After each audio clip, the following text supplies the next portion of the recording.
What's going on, everybody? Welcome back to Quick Tip Tuesday, and today we're talking about first aid kits.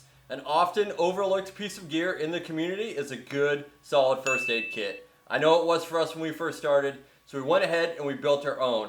Now this won't be a full in-depth review of what our first aid kit entails, but it will be a good reminder that you should have a solid first aid kit with a lot of the basics in your vehicle ready to go at all times.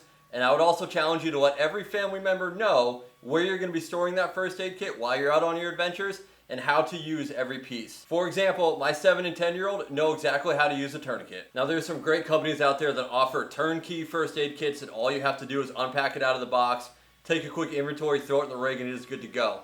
We went ahead and kind of tailor-made ours, not saying that that's not a good option, but this is what worked for us. And some of the key components we have in here are just ways to clean wounds, dress wounds, some bendable, moldable aluminum splints, and you can see my ankle twisting video that kind of drove that decision, and I'll link that in the description below if you want to watch that. And then we have some creams to deal with some burns from fires, and then some insect bites and things like that. And then we also carry some allergy pills just because I suffer from seasonal allergies and things like that, so we just want to be able to address the more extreme to the more minor things, and it all housed within our waterproof first aid kit that for us lives in the back of the truck when we're out on our adventures. Now obviously this is a lot to lug around, and if you're heading out away from the vehicle or away from your rig and you just want to go geocaching, a short hike or something like that, maybe a Wellies that you can get on Amazon or Target, or just a Johnson & Johnson type Band-Aid case.